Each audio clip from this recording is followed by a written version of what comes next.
Namun sebelumnya, silahkan kalian klik tombol subscribe, lalu aktifkan tombol lonceng di sebelah kanan sampai terlihat berdering, supaya kalianlah yang pertama tahu ketika ada video terbaru. Terima kasih. Assalamualaikum. Halo teman-teman semuanya, apa kabar? Banyak dari kita yang menyukai mie instan ya, karena rasanya yang sangat enak, kemudian membuatnya juga tidak terlalu sulit.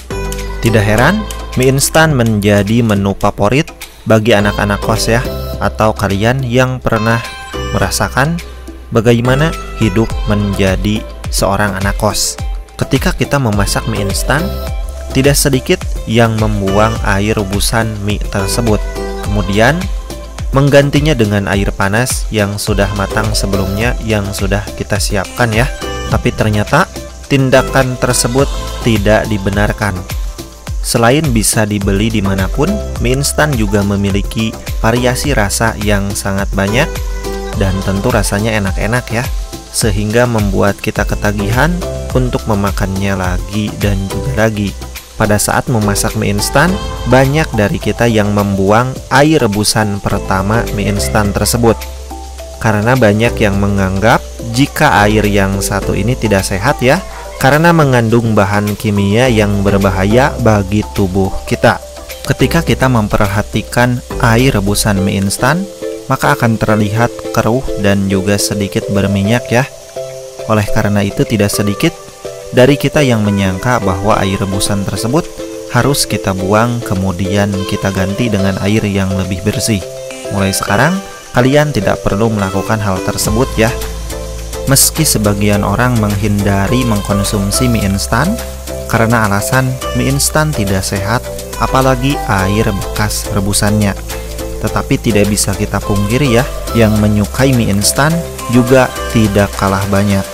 Mulai sekarang kalian tidak perlu khawatir dan juga galau lagi ya, apakah air rebusan mie-nya harus kita buang atau kita ikut makan.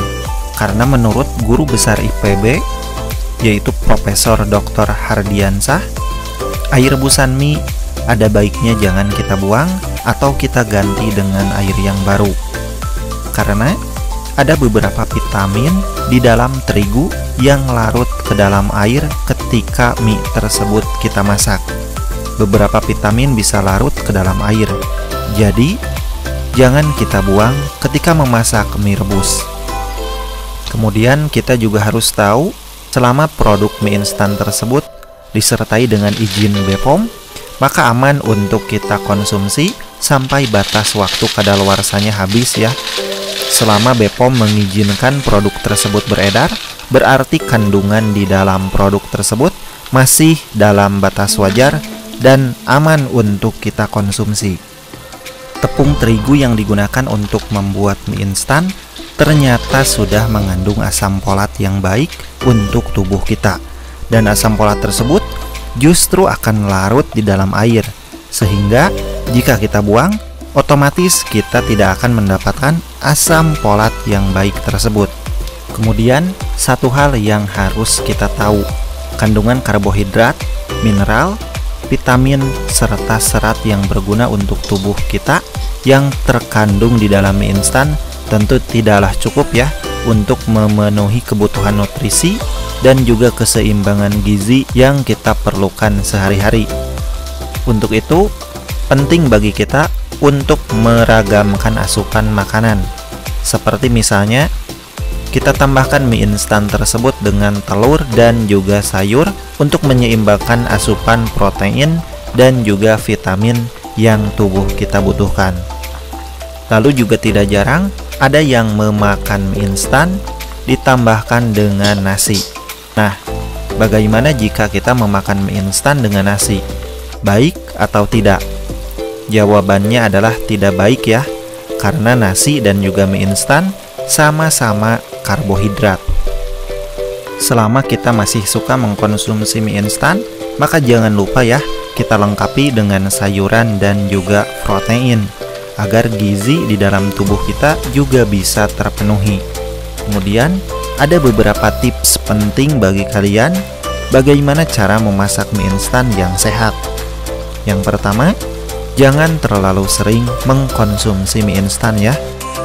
Walaupun kita sudah tahu mengkonsumsi mie instan bersama air rebusannya tidak berbahaya, tapi bukan berarti kita terus-terusan mengkonsumsi mie instan dan melupakan makanan yang lain. Yang kedua, jika memungkinkan, bisa kalian ganti bumbu bawaan mie tersebut dengan bumbu dapur yang alami, seperti menggunakan bawang putih, merica, kemiri, minyak sayur, dan juga garam dapur. Perlu kita ingat bahwa bumbu dapur yang asli atau yang instan kita buat tentu lebih baik ya daripada bumbu penyedap buatan.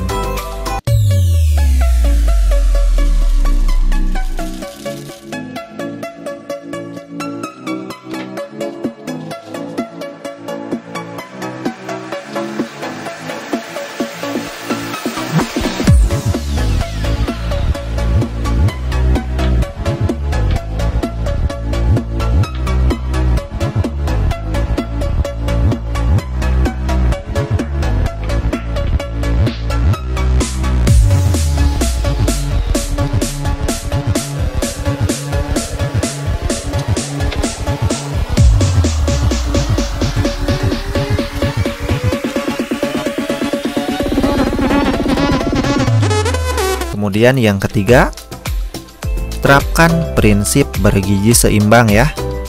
Sehingga sebaiknya ketika kita mengkonsumsi mie instan, jangan lupa untuk lengkapi dengan sayuran dan juga sumber protein. Dan yang terakhir, waspada saat membeli mie instan. Kita cermati kemasannya, tanggal kadaluarsanya, kemudian komposisi, logo halal, dan juga pastikan kemasannya tidak cacat atau robek. Karena kemasan yang cacat atau robek mungkin saja sudah terjadi kontaminasi dari berbagai macam zat yang tidak kita ketahui ya. Oke teman-teman, cukup sekian video kali ini dari saya. Terima kasih sudah menonton. Jangan lupa klik tombol subscribe, kemudian like dan share ke teman-teman kalian yang membutuhkan. Terima kasih, semoga bermanfaat.